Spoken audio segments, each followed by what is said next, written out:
Hello everyone, welcome to learners channel. इस video में हम डिस्कस करने वाले हैं अंडरस्टैंडिंग इंडिया का यूनिट फर्स्ट का थर्ड सब टॉपिक। तो यूनिट फर्स्ट के हमने 2 सब टॉपिक डिस्कस कर लिए हैं प्रीवियस वीडियोस में। अगर आपने वो वीडियोस नहीं देखी है, you can check out our playlist of understanding India sem first. और इस वीडियो में हम थर्ड सब टॉपिक को डिस्कस करने वाले हैं यूनिट फर्स्ट के, that is origin, growth of major religious streams. कौन कौन सी रिलीजियस स्ट्रीम्स हैं? Vedic, Jainism, Buddhism, Bhakti and Sufism, Brahmo Samaj, Arya Samaj, religious philosophy of Shri Aurobindo. तो हम इस वीडियो में ये सब कुछ डिस्कस करने वाले हैं। देखो, जितना ये हार्ड लग रहा है ना कि इतना सब कुछ पढ़ना है, इतना कुछ भी नहीं पढ़ना है। आपको मेन जो है वो आइडियाज़ लेने हैं, क्योंकि आपका ये एक्सटर्नल का पेपर नहीं है और आपको इतना डीप में जाने की ज़रूरत नहीं है। आपको मेन जो है वो आइडिया लेना है कंसेप्ट का, और यही आपके लिए इनफ होगा। क्योंकि ये जम्मू यूनिवर्सिटी का पेपर नहीं है जो जम्मू यूनिवर्सिटी सेट करेगी, आपके कॉलेज के टीचर्स ही चेक करेंगे, और कॉलेज वाले चेक करेंगे, इंटरनल और एक्सटर्नल दोनों कॉलेज वाले चेक करेंगे। और आपका 10 मार्क्स का आपका क्या आता है? इंटरनल आता है इसका, और 40 मार्क्स का आपका एक्सटर्नल आता है। तो you can prepare it in long, not in long way, you can prepare it in short way. आपको लॉन्ग जाने की ज़रूरत नहीं है, इसमें डीपर जाने की ज़रूरत नहीं है। ठीक है, सबसे पहले हमारा फर्स्ट आता है इसमें वैदिक रिलीजन, ओरिजिन एंड ग्रोथ। तो सबसे पहले हमने क्या पढ़ना है? वैदिक के बारे में पढ़ना है, फिर हमने जैनिज्म के बारे में पढ़ना है, बुद्धिज्म के बारे में पढ़ना है, भक्ति और सूफिज्म। ठीक है, इसके बाद हम टर्न बाय टर्न जो है वो सारे टॉपिक डिस्कस करते चलेंगे। वैदिक रिलीजन की बात करें तो सबसे पहले वैदिक रिलीजन जो है वो अर्लीस्ट फॉर्म है हमारे इंडियन रिलीजन की। हमारे इंडियन रिलीजन की अर्लीस्ट फॉर्म है 1500 to 500 BC तक। और ये ओरिजिनेट हुआ कहाँ से? आर्यन से। आर्यन जिन्होंने वेदास को कंपोज किया। कौन से वेदास को आर्यंस ने कंपोज किया? ऋग्वेदा, सामवेदा, यजुर्वेदा, अथर्ववेदा। ठीक है, आर्यंस ने इन वेदास को क्या किया? कंपोज किया। कौन कौन से वेदास को? ऋग्वेदा, सामवेदा, यजुर्वेदा और अथर्ववेदा। इनिशियली जो वर्शिपर्स थे नेचर के, जो मतलब नेचर को पूजते थे, ठीक है, जैसे कि नेचर को पूजा जाता है, इनका जो वैदिक रिलीजन के लोग थे ना, वो जनरली क्या करते थे? नेचर को पूजते थे। जैसे कि सन, सूर्य भगवान, फायर, अग्नि देवता, विंड, वायु देवता, रेन, इंद्र देवता, इन सब को पूजा जाता था हमारे वैदिक रिलीजन में। इनको नेचर वर्शिप किया जाता था। ठीक है, उसके बाद ग्रोथ की बात करें तो ये शिफ्ट हुआ पॉलिथिज्म से मोनिज्म तक।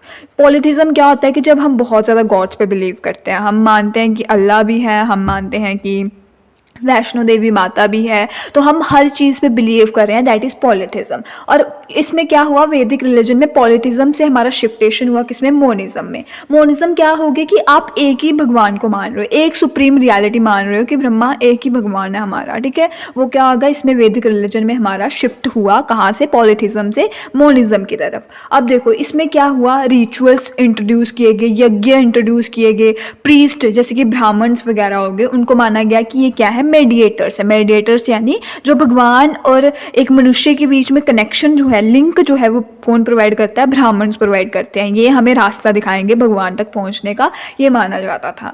उसके बाद ये डेवलप हुआ लेटर किसमें? हिंदुइज्म में। और इसमें क्या किया गया? इसमें एम्फोसाइज किया गया कर्मास के ऊपर, जैसे कर्म करोगे, जैसा धर्म रखोगे, वैसे ही आपको रिजल्ट मिलेंगे, आपके फल आएंगे। मोक्ष उसी टाइप से होगा। अगर आपके अच्छे कर्म होंगे तो अच्छा मोक्ष होगा, अगर बुरे कर्म होंगे तो बुरा मोक्ष होगा।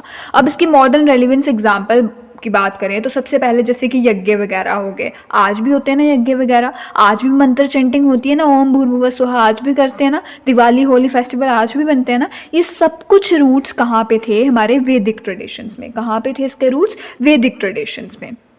अब सेकेंड टॉपिक की बात करें इसमें ही, जैनिज्म। जैनिज्म का जो ग्रोथ है वो कब से लेकर कब तक हुआ? 6th सेंचुरी BC में हुआ। और ये एक रिफॉर्म मूवमेंट थी। रिफॉर्म मूवमेंट किसके लिए? वैदिक रिलीजन को रिफॉर्म करने के लिए। वैदिक रिलीजन के जो रिचुअल्स थे उनमें रिफॉर्म लाने के लिए ये जो हमारी जैनिज्म था, एक टाइप का रिफॉर्म मूवमेंट था। ये किसने फॉर्म किया था? लॉर्ड महावीरा ने, जो कौन थे? 24 तीर्थंकर थे। ठीक है, और कंटेम्प्रेरी ऑफ बुद्धा, मतलब बुद्धा के टाइम के ही ये थे। ठीक है, महावीरा, जिन्होंने जैनिज्म फाउंड किया और बुद्धा ने बुद्धिज्म फाउंड किया। अब इनकी टीचिंग्स की बात करें तो इन्होंने टीचिंग्स के ऊपर किस पे एम्फोसाइज किया कि नॉन वायलेंस होना चाहिए, अहिंसा होनी चाहिए, सत्य करो। नॉन वायलेंस यानी आप किसी को मार कुटाई नहीं करो, मार पिटाई नहीं करो, दैट इज नॉन वायलेंस। सत्य के ऊपर चलो। अपारिग्रह, अपारिग्रह क्या होता है? नॉन पोजेशन में क्या हो गया कि जब आप जो हो वो कोई भी चीज़ के ऊपर अपना अधिकार नहीं जमा रहे हो, ये मेरी कार है, ये मेरी गाड़ी है, ये मेरा बंगला है, ये मेरी चीज़ें हैं, इसको हाथ मत लगाओ। अपारिग्रह मतलब कोई भी पोजेशन के ऊपर आप जो हो वो अधिकार नहीं जमा रहे हो, दैट इज़ नॉन पोजेशन। और इसमें जैनिज्म में क्या किया गया, कर्मास के ऊपर बिलीफ रखा गया, मोक्ष के ऊपर बिलीफ रखा गया, और इसमें बताया गया कि आपको मोक्ष तभी मिलेगा जब आप सेल्फ डिसिप्लिन में रहोगे, जब आपके अंदर डिसिप्लिन वाली भावना होगी, डिसिप्लिन होगा, तभी आप जो हो क्या कर पाओगे, मोक्ष ले पाओगे। आई होप इतना क्लियर है। अब इसकी मॉडर्न एग्जांपल देखें तो जैसे कि महात्मा गांधी ने भी इन्फ्लुएंस किया नॉन वायलेंस के ऊपर कि नॉन वायलेंस होना चाहिए। इंडिया के फ्रीडम स्ट्रगल में अहिंसा, नॉन वायलेंस का ही सबसे मेन रोल रहा ना महात्मा गांधी के पीरियड में, ठीक है। तो इसकी एग्जाम्पल आ गई जैनिज्म की, नॉन वायलेंस। अब आता है हमारा बुद्धिज्म। बुद्धिज्म का जो ओरिजिन है वो कब हुआ, गौतम बुद्धा 563 टू 483 BC, ठीक है। इन्होंने क्या किया, कास्ट सिस्टम को रिजेक्ट किया और जो भी वैदिक रिचुअल्स थे वैदिक रिलीजन के टाइम के, उसको रिजेक्ट किया। इन्होंने बोला, इन्होंने दिया मिडिल पाथ। मिडिल पाथ कौन सा, मध्यम मार्ग, जिसमें क्या है, लग्जरी और ऑस्टेरिटी।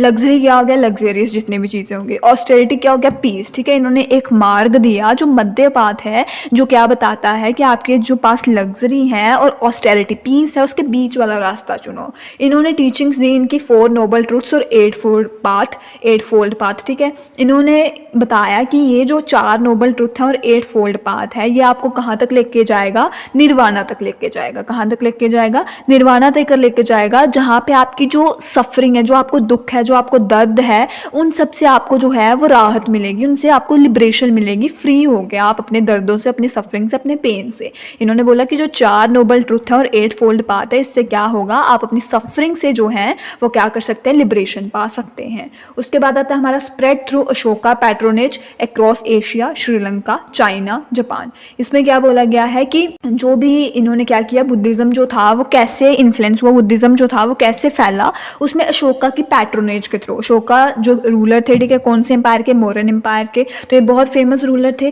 तो इनके जो भी होता था, इनका दान होता था, जिसकी मदद से क्या हुआ, बुद्धिज्म जो था वो ज़्यादा से ज़्यादा प्रमोट हुआ अशोका की मदद से। कहाँ कहाँ पे प्रमोट हुआ, श्रीलंका में, चाइना में और जापान में, ठीक है। आज के एग्जाम्पल्स बोलें जैसे कि पीस को प्रमोट करना, माइंडफुलनेस को प्रमोट करना, कंपैशन की हम एक दूसरे का साथ दे रहे हैं। आज भी हम मेडिटेशन प्रैक्टिसेस करते हैं ना, मेडिटेशन प्रैक्टिसेस आप देखोगे बहुत ज़्यादा मेडिटेशन प्रैक्टिस जो है वो स्प्रेड हो रही है। कैसे स्प्रेड हो रही है, UN पीस प्रोग्राम हो रहा है, तो वो बुद्धिज़्म से ही रिलेट होके हो रहा है। मेडिटेशन कहाँ से आई, बुद्धिज़्म से ही आई। तो आज जो मॉडर्न हम मेडिटेशन बोलते हैं ना, मेडिटेशन करो माइंड रिलैक्स होगा, माइंडफुलनेस करनी है तो मेडिटेशन करो, कंपैशन की भावना लाओ, कंपैशन होना चाहिए, दूसरे बंदे की मदद करनी चाहिए, वो सब किससे आया, हमारा बुद्धिज्म से आया। हमने जैनिज्म पढ़ लिया, वैदिक पढ़ लिया, बुद्धिज्म पढ़ लिया। अब पढ़ते हैं भक्ति मूवमेंट के बारे में। भक्ति मूवमेंट का जो ओरिजिन है वो बिगेन हुआ साउथ इंडिया में। कहाँ पे हुआ, साउथ इंडिया में हुआ 7 to 9 सेंचुरी CE, ठीक है। कब से लेकर कब तक, 7 to 9 सेंचुरी CE। और इसके दो जो थे वो मेन थे, मतलब जिन्होंने बहुत सपोर्ट किया इसको, भक्ति मूवमेंट को। एक थे हमारे अलवर्स और एक थे नैनार्स। अलवर्स वो थे जो विष्णु भगवान की पूजा करते थे, और नैनार्स वो थे जो शिव भगवान की पूजा करते थे। और इसके बाद क्या हुआ, साउथ से स्प्रेड हो गई हमारी यही मूवमेंट नॉर्थ में, और ऐसा हुआ कि इसमें लोगों के रिस्पांस आने लगे। इसमें क्या हुआ कि इन्होंने रिस्पांस देना स्टार्ट किया, और जो कास्ट डिस्क्रिमिनेशन है उसके ऊपर जो है, हिंदुज़म का कास्ट डिस्क्रिमिनेशन, उसके ऊपर आवाज़ उठने लगी भक्ति मूवमेंट में। इसकी टीचिंग्स क्या है, इसकी टीचिंग्स हैं कि सबसे पहले पर्सनल डिवोशन, भक्ति करो एक गॉड की। जैसे कि आप विष्णु भगवान की कर रहे हो तो विष्णु भगवान की करो, जैसे कि आप शिव भगवान की कर रहे हो तो शिवा की करो, कृष्णा की कर रहे हो तो कृष्ण जी की करो, राम भगवान की कर रहे हो तो उनकी ही करो। एक गॉड के लिए डिवोट हो जाओ। और उसके बाद आप इक्वलिटी और लव जो है उसको प्रमोट करो ओवर रिचुअल। रिचुअल को प्रमोट नहीं करो, आप इक्वलिटी और लव को प्रमोट करो। ये भक्ति मूवमेंट का टीचिंग्स थी। और इसके सेंट्स थे हमारे रामानंदा, कबीर, मीराबाई, तुलसीदास, चैतन्य महाप्रभु। ये इसके क्या थे, जो हमारे सेंट्स थे, गुरु थे इनके, ठीक है। अब मॉडर्न एग्जाम्पल की बात करें तो जो इंडिया का कल्चर है, ठीक है, वो इंस्पायर्ड हुआ इससे। जैसे कि कबीर के दोहा जो हैं वो इससे कहीं ना कहीं भक्ति मूवमेंट से आए हैं, ठीक है। तो वो आज हम बोल सकते हैं कि जो भी हमारी डिवोशन है, जो भी हम एक गॉड के प्रति अपनी भावनाओं को शो करते हैं, तो वो कहाँ से आया, हमारा भक्ति मूवमेंट से आया है। आई होप इतना क्लियर हो गया है। अब आते हैं हमारे सूफीज़म के ऊपर।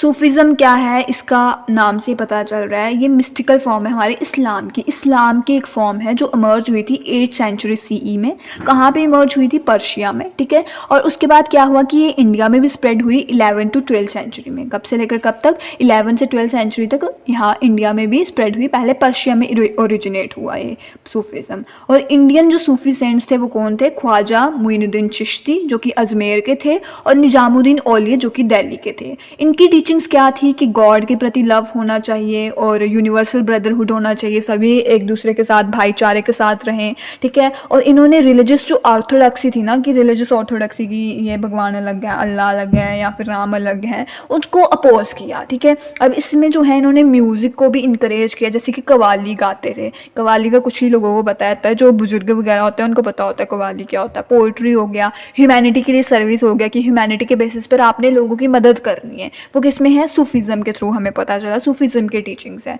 और आज जैसे कि सूफी दरगाह होती है, फेस्टिवल्स होते हैं जैसे कि उर्स हो गया अजमेर शरीफ में, जो क्या प्रमोट करता है? इंटरफेथ हार्मनी को प्रमोट करता है, ठीक है। क्या प्रमोट करता है? इंटरफेथ हार्मनी को। आई होप इतना क्लियर है सूफीज़म तक। उसके बाद आता है हमारा ब्रह्मो समाज। ब्रह्मो समाज की बात करें तो इसको फाउंड किया था राजा राम मोहन रॉय ने 1828 में।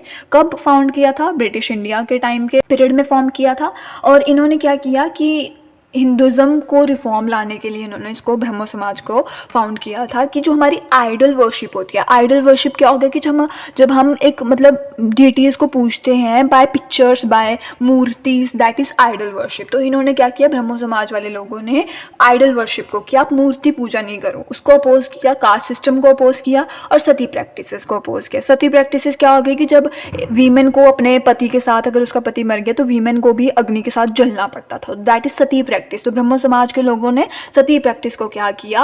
अपोज किया। इसकी टीचिंग की यही थी कि आप एक गॉड में बिलीव करो, आप ये मानो कि वीमेन के राइट्स को प्रमोट करना है, एजुकेशन को प्रमोट करना है, और जो भी सोशल इविल्स, जो भी सोशल बुराइयां हैं उनका एवोल्यूशन होना चाहिए, वो खत्म होनी चाहिए। मॉडर्न एग्जाम्पल की बात करें जैसे कि रविंद्रनाथ टैगोर के फादर होंगे देवेंद्रनाथ टैगोर, तो उन्होंने भी बहुत ज़्यादा सोशल रिफॉर्म्स की मूवमेंट लाई। तो वो कैसे लाई? क्योंकि वो ब्रह्मो समाज से उन कहीं ना कहीं इंस्पायर हुए, ठीक है। आई होप ब्रह्मो समाज तक क्लियर है। उसके बाद हमारा आता है आर्य समाज। आर्य समाज किसने फाउंड किया था? स्वामी दयानंद सरस्वती ने 1875 में। कब दिया था? स्वामी दयानंद सरस्वती ने 1875 में। और ये क्या था कि इसमें स्लोगन दिया है इन्होंने, गो बैक टू वेदास, ठीक है। इन्होंने बोला कि वैदिक की जो वैल्यूज़ हैं, वेदास की वैल्यूज़ हैं, उनको समझो आप, ठीक है। बैक टू वेदास मतलब आप वेदास की वैल्यूज़ को समझो। और इन्होंने आइडल वर्शिप को अपोज किया, कास्ट डिस्क्रिमिनेशन को अपोज किया और चाइल्ड मैरिज को अपोज किया। ये इन सब चीज़ों को इन्होंने क्या किया? अपोज किया आर्य समाज के लोगों ने। और एजुकेशन को प्रमोट किया इन्होंने, वीमेन की अपलिफ्टमेंट की, वीमेन को एक दर्जा मिलना चाहिए सोसाइटी में, पैट्रियोटिज्म को प्रमोट किया। ये सब कुछ किसने किया? आर्य समाज ने किया। वीमेन की कंडीशन को देखो, उस टाइम से लेकर आज तक हम वीमेन की कंडीशन के लिए जो है वो आवाज़ उठाते रहते हैं। सो कहाँ से आया ये कंसेप्ट? हमारा आर्य समाज से। आई होप इतना क्लियर है। जैसे कि अब हम डीएवी स्कूल्स फाउंड हुए हैं, कॉलेजेस फाउंड हुए हैं, फ्रीडम स्ट्रगल में जिन चीज़ों ने मेन रोल प्ले किया है, सोशल रिफॉर्म, ये सब कुछ कहाँ से आया?